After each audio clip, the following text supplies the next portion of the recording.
Can you hear me okay? Yes. Yep. Oh, awesome. Well, good morning. I feel like I haven't seen you guys in a long time, but I know we just did this last Tuesday, so I guess the week's starting to drown on again. But my name is Kristen Schrader. I'm Business Development Manager with Harkins Builders. We're a commercial general contractor headquartered in Columbia, Maryland, with regional offices in Wayne, Pennsylvania, and Charlotte, North Carolina. I am also your 2020 CREWBaltimore Board President. So welcome back to our Tuesday 9:30 conversation over coffee. I want to thank our annual sponsors. So gold sponsors, Harkins Builders, JLL, Miles and Stockbridge. Silver sponsors, Absolute Services Industries, Cone Resnick, Copt, Crammon and Graham, Badova Engineering, Rosenberg, Martin and Greenberg, the Brick Companies, and the Rockefeller Group. Our bronze sponsors, All Safe Elevator Inspections, Cenero, Simply, otherwise known as Charm City Concierge, Great Construction Company, Howard Bank, Infinity Environmental, Katz Abosch, Land Care, Merit Companies, Mona Electric Group, My Cleaning Service, Omega Fire and Life Safety, Penza Bailey Architects, Price Modern, Rupert Landscape, Tyson Krupp Elevator, Unlimited Restoration, VSC Fire and Security, and Whiteford, Taylor, and Preston. So thank you all again to all of our annual sponsors. And I see a lot of you on here today, so I'm glad you're taking advantage of our online programming. So today's webinar is going to be hosted by Cenero, one of our bronze sponsors, on technology post-COVID-19.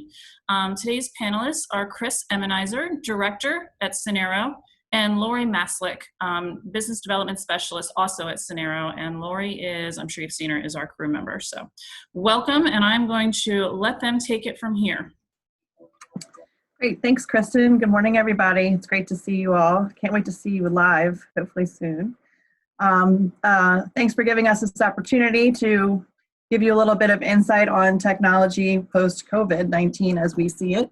I have the great fortune of working for a wonderful director named Chris Emminizer, who's going to do a little bit of a 30-minute presentation. I promise it's not boring. And then that'll leave us with lots of time for question and answer. You can feel free to put them in the chat, or we can make it very interactive at the end. We have two of our awesome engineers on the call as well, Josh Shobe and Steve Lappett. So I will let Chris take it from here. Good morning, everyone. Pleasure to virtually meet you. And there are some familiar faces, and it's great to see you again. So I'm going to go ahead and share my PowerPoint. Can everyone see that? All right. Yes. Yes. Perfect. So our goal for today is to share a little insight around what it is we do and what effect COVID-19 has had on the meeting experience for many of our clients and partners, and how we foresee organizations entering back into the workspace and what considerations they need to keep in mind with respect to technology. So with that said, I'd like to start off by just giving a little background on who we are. So we are a service-focused audiovisual and unified communication solutions provider.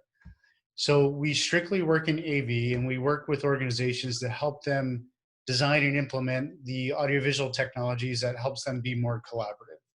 And although we're an AV company, we're really in the meeting business because we look at all facets of the meeting life cycle, from scheduling meetings to having meetings, and then taking the information that is collaborated upon within that meeting and distributing it upon your workforce, clients, or whoever that may be after the fact. So we do have offices located in New Jersey, Philadelphia, Baltimore, DC, Charlotte, North Carolina, and Dallas, Texas. So we service clients all over the globe, and we have a lot of experience in different markets. So what are our objectives for today? First, we're going to benchmark the current state of the workplace. I'm going to share some tips and best practices for efficient teleworking and reintegration into the workplace. And I'm going to review some tools that you can utilize for conducting efficient meetings in the field, being that a lot of us are very much focused in commercial real estate. So the question comes up, how do we have efficient meetings with regards to COVID-19 and social distancing, and understanding that, you know, those on-site meetings are going to be harder to conduct as we move forward. So for starters, I want to highlight where we are today with the current workforces and working virtually. So prior to COVID, many organizations were in 3 different places. So first, they had a very strong unified communications platform and policy that their workforce was utilizing. And those different platforms could be anything from Teams to Zoom, which we're using today, or Cisco WebEx. And so when COVID became something folks had to manage to, it was very easy for those organizations to flip a switch and send their employees home to use those services to be efficient. The other bucket is these companies may or may not have had a unified communication strategy in place, or maybe it was half-baked, so they were in the process of rolling something out like Microsoft Teams. So when COVID became a thing, many organizations had to rush to either expedite that deployment or think of next steps to get something operating quickly. The third bucket were folks that really didn't have anything in place, and so employees were using whatever they had at their disposal for free, which made it more challenging for folks to be productive while working from home. The infographic listed on the right here tells a good story about where we are today. So this is information shared from Microsoft with regards to Teams utilization. And on March 12th, 560 million meetings in Microsoft Teams were occurring per day. As of March 31st, 2.7 billion were occurring per day. That should really come as no surprise to everyone, as video conferencing has become our new medium to work day to day. So one of the biggest challenges for a lot of employees and managers was the abrupt switch from working in the office every day to working remote every day. And so what I wanted to share are just some tips for remote workers and managers to be more effective. I'm not going to read these line by line. I'm just going to hit the high level bullets. We will distribute this after the presentation so you can read them in closer detail. But I'll start with remote workers. And the biggest one is to focus on your well-being. So what I mean by that is meeting with someone in person is very different from meeting someone over video. When you meet in person, it's very easy to pick up on social cues or body language. With regards to remote video conferencing meetings, when you're in them all day, I personally find it to be a little more mentally exhausting. So by 3 o'clock, I'm pretty much fried, because when you're on video calls, you have to be more aware of your surroundings. You have to pay closer attention to body language and social cues. And so when you're looking at a screen with 30 people and you're trying to pay close attention to that, it's just more taxing on your brain, right? So the other thing is, many folks, their workday productivity, or I should say their workflow, their workday task has increased by 30%. Not only are people doing their day-to-day tasks for their job, but if you have children, you've now become the care provider for your child. You've also become the teacher for your child. So trying to juggle all these things while still being productive in your job is hard to do. So when we say focus on your well-being, take the time to exercise, take the time to find that outlet so that you can stay sharp and focused when you are working during your day.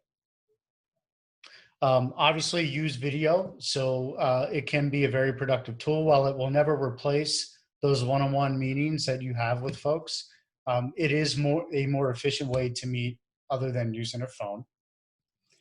And the next one is make sure you're setting up your physical and virtual workspace so that you're comfortable. And we'll talk about what that means with regards to technology a little later in the presentation.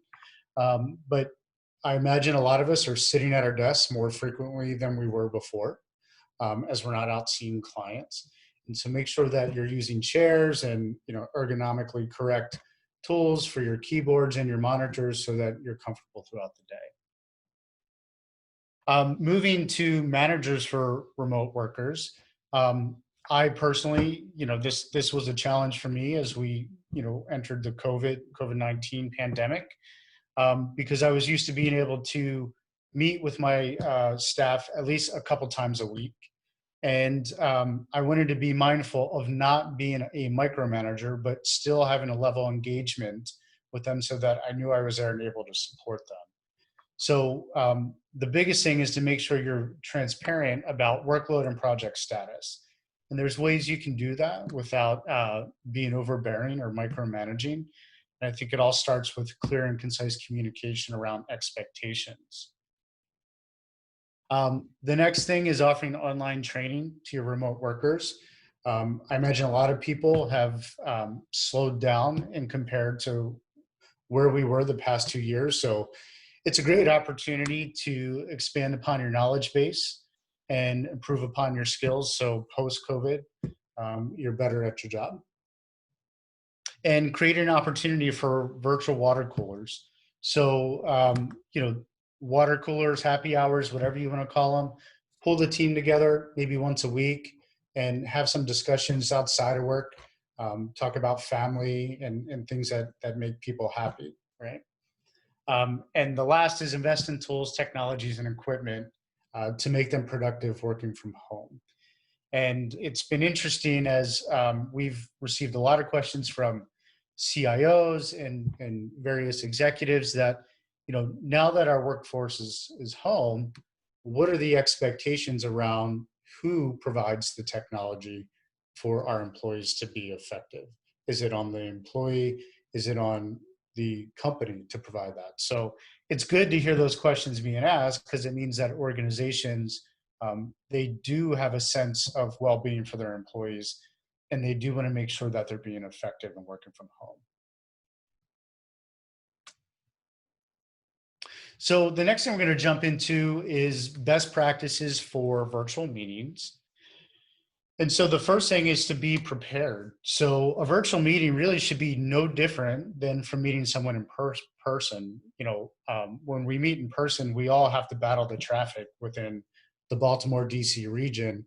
And it's always best practice to show up 5 or 10 minutes early so that you're on time for the meeting. That really should be no different with a virtual meeting because there are things that you have to make sure are set up properly with regards to your audio and video peripherals. And you want to make sure technology doesn't become a hindrance for the meeting agenda that you have set for yourself. The next thing is to consider your lighting and location. So there are a number of distractions that can be introduced to a virtual meeting, and I know some of those are hard to mitigate, but we are going to talk about different tools you can use from a technology perspective that will help with improving lighting, acoustics, and video performance within a call. Adjust your camera placement to ensure that you are visible and top of mind for whoever you're meeting with. And a lot of that is just coming down to making sure your camera is centered and at eye level so that when you're speaking, you're engaged within the meeting. Try your best to minimize background noise. I know this can be difficult as a lot of folks have, maybe spouses or children that are home. And the last thing is to make sure you adjust your sound levels. So whether you're using external microphones or built-in microphones and speakers to your laptop, you want to make sure those are properly EQ'd so that you're not introducing feedback and things of the like into a video call that can otherwise be seen or heard as distractions. So let's talk about some tools that you can utilize to make your virtual meetings more efficient and productive. So the first is to leverage virtual backgrounds both in Microsoft Teams and Zoom. I am currently using a virtual background. This is just simply a photo of a project we recently completed. But take that as an opportunity to have fun and brand it around yourself. I've seen all kinds of things, even some humor with someone using the picture of a prison cell to joke about being stuck at home. So use that as your opportunity to express your personality. The other is to use external web cameras that have some tools that make it easy for you to stay engaged within the meeting. It's very easy to use the cameras that we have in our laptops. The realities are they're not that great. You're talking about a very small lens being integrated into a tool that does a lot of different things. So there are cameras in the marketplace that offer auto zoom and framing technologies. And the camera that you see in my slideshow on the top right is an example of that from Jabra. So this camera has 3 lenses, and it's just designed so that if you're a chair rocker or mover, the camera will automatically pan with you and uses facial recognition to make sure that you're always centered within the image that's being shared with the far end participants in your video call. And there's other technologies out there. Logitech has some examples of this, but I think the biggest thing is if you don't already have a camera that is working for you and you're looking to upgrade in this area, the availability of these cameras right now are near impossible to get. And major manufacturers like Logitech are running 8 to 10 week lead times to get one of these cameras. So if you're thinking about an upgrade, be mindful of that and get your order in early so that you can get the technology. The other thing to consider, and which I think is the most important, is the audio. So if possible, always use a headset. It checks all the boxes that we discussed earlier with regards to eliminating background noise. And it's going to ensure that the audio that you're sharing with your far end participants is going to be the best quality possible. However, I understand headsets are not ideal for everyone. If you're sitting in a long meeting, they can be uncomfortable.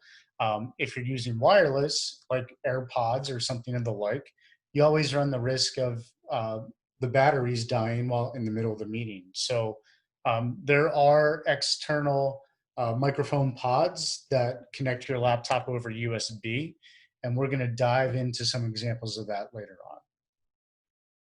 And the last thing is to make sure you balance lighting in the room. So there are things known as light rings that you can purchase, and the bottom picture shows a great example of that can attach to your laptop, or they even make ones that are like a circle that sit on the stand. But the idea is they create more lighting in the background so that you're more visible in the video call. I'm actually a bad example of that today. I have very good lighting in my office, but I think there's actually something going on in using the Zoom's background. So it's kind of creating a darker shadow effect, which as the keynote presenter, probably isn't ideal. It may be harder for you to see. So don't use me as a reference today. I'm a bad example. All right. So now that we kind of understand, where we are today with a remote workforce and the technology and tools you can leverage to be effective in that environment, let's look ahead a little bit as to what we see the workplace is going to look like post-COVID. So this is an interesting study we found from Gartner where they interviewed CIOs and C-level executives as to what they think their strategy is going to be in working remote. And 74% of companies plan to permanently shift to more remote workforces. This doesn't mean that the office space is going to go away completely, but I think what it does mean is that as employees have found efficiencies in working from home, and the cost of real estate and additional square footage are always one of the largest expenses that organizations try to keep under control, I think you're going to see more of a balance of that.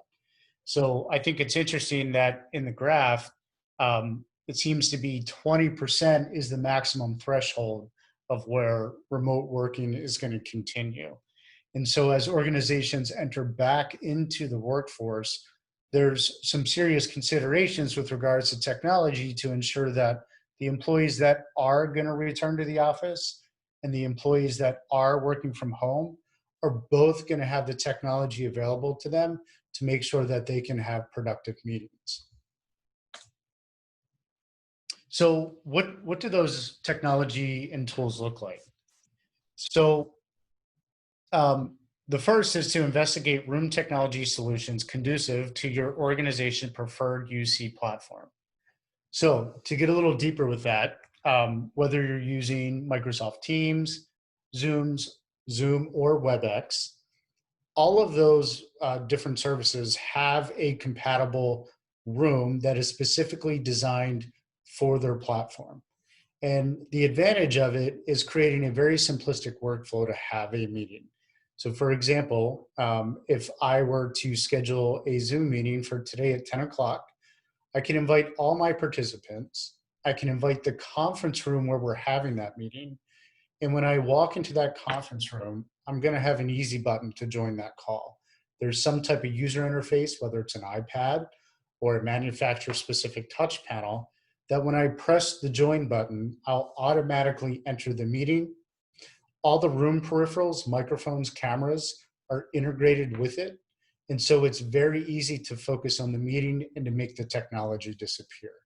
So depending on what platform you use would depend on which particular technology or option we would recommend for that specific place. The next thing is to make sure you use professional quality cameras with PTZ and auto framing technologies. If you're planning on meeting in spaces that just have a display or do not have robust audiovisual technologies, the de facto is for folks to use their laptop with the camera built in and have everyone huddle around that laptop to make sure they can be seen by the remote teleworkers. The problem with that is it's not very good social distancing. It's uncomfortable, and it's not a great meeting experience. So there are a number of cameras that are ideal for the meeting space that offer auto framing technology. So one example of that, if you look at the picture on the bottom left, is a product from Poly, which is an all-in-one bar that includes a microphone, a camera, and speakers. And so you can place this under your display, and when you plug it into your laptop, all those components are ingested into the Zoom, Teams, or WebEx meeting so that you can be efficient. One other thing that's nice about that particular product is it has a very wide field of view. So if you have huddle rooms where folks may be sitting very close to the display, it'll ensure that everyone sitting around the table can be captured. And the image on the right demonstrates how that technology works and functions when people are sitting close to a TV.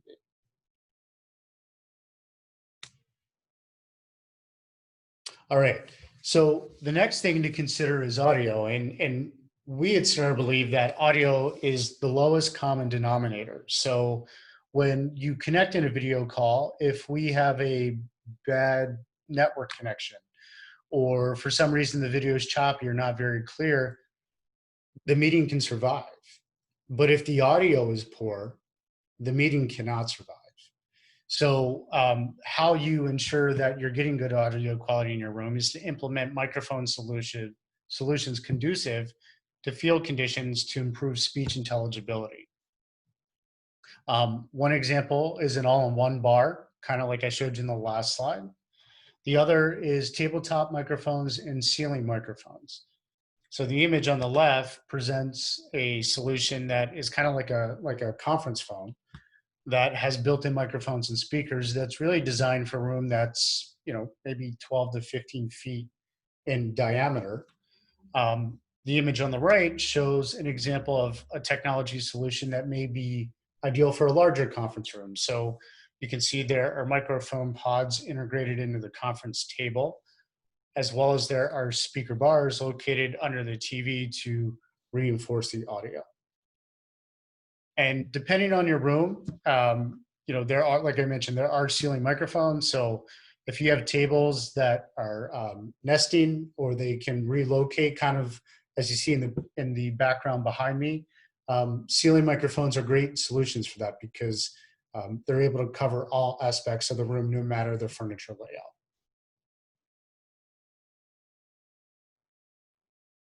All right. Now let's talk about how we can be effective with virtual field meetings. So as we meet in the field, and being in the audiovisual business and being engaged in a lot of new construction projects, this is a challenge we had to overcome very, very quickly. Luckily, we have some background with it, so it was an easy migration for us. But there is going to be a greater dependency on phones and tablets to relay site and field conditions to remote workers. So when our project managers are entering the field and they're walking a construction site with a superintendent, we need to make sure that we're gathering all that data and getting it back to our engineers and folks that need to make changes on the fly. So we've done that by using various softwares. So one example is an application called Occipital 360 Panorama.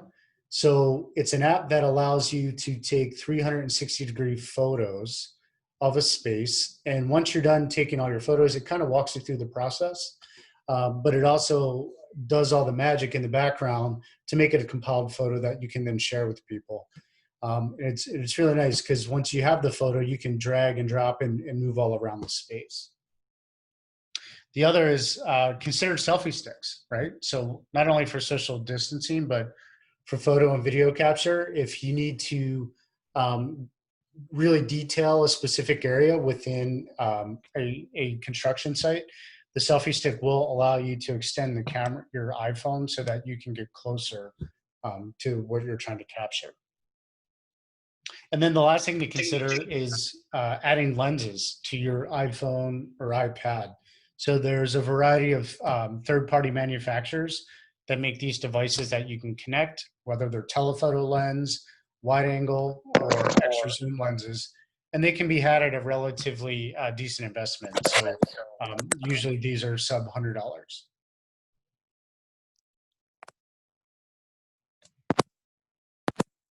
Now, one of the things we also encountered was OAC meetings and participating with general contractors and other trades. And traditionally, people try to have these meetings on site, and as folks are being mindful with regards to social distancing, there's less of that. And so going to site is really only if necessary. And we've all been a part of that OAC meeting where someone's taking their phone and sitting it on a table in a loud construction zone and there's 20 people sitting around. It's just very hard to hear and participate. So there are solutions in the marketplace to help with that. One I want to demonstrate below is a product called the Polyvox Box. So this is a portable USB Bluetooth wireless speakerphone. It can connect to your laptop and you can use it with a Zoom or Teams meeting. You can pair it with your phone via Bluetooth, but it doesn't have to be wired to your laptop. It can also function wirelessly. It's actually the tool I'm using today for our meetings, so it should demonstrate what the audio quality sounds like. And you can purchase this device for roughly $200.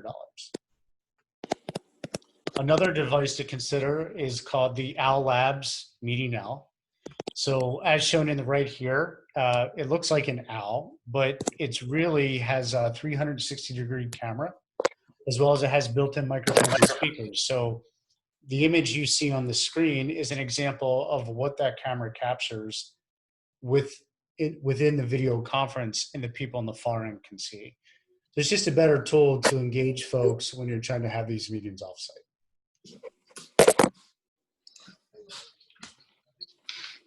And that's all I have for today. So I'm going to open it up to Q&A. Please feel free to ask away.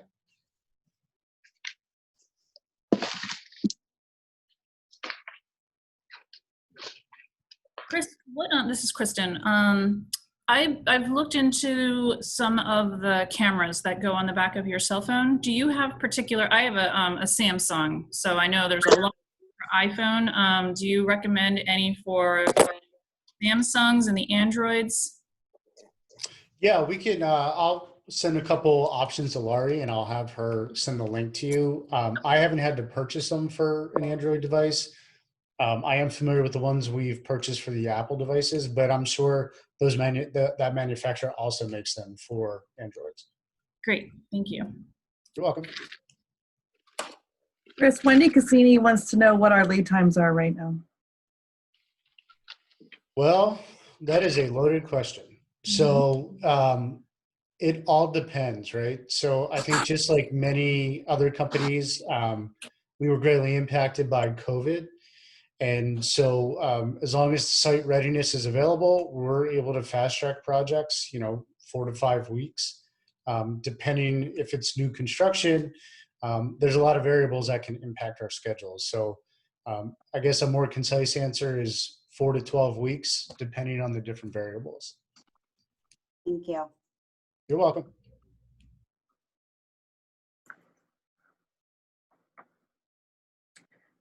Let's see. Kathleen Bands would like to know, is there an easy plug-and-play solution for a conference room camera for hybrid meetings you can recommend?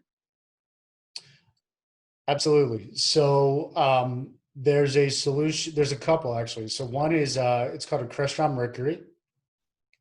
It is an all-in-one device that has a camera, speakerphone, microphones, and even allows wireless presentation. There's another solution from Logitech called the Rally, which is also kind of a BYOD device with cameras, microphones, and speakers. We can send you some links on those as a follow-up.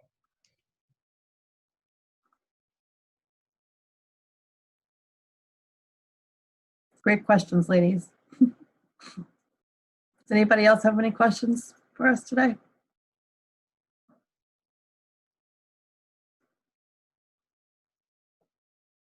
Right.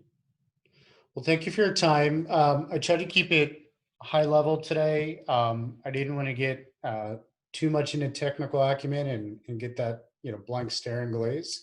But if you have more specific questions or need some help or navigation into picking out technology that's right for your meeting space or conducting virtual meetings, please do not hesitate to reach out to myself or Laurie, and we'll get you on the right path. Great. Well, thank you very much, Cenero. Really appreciate it.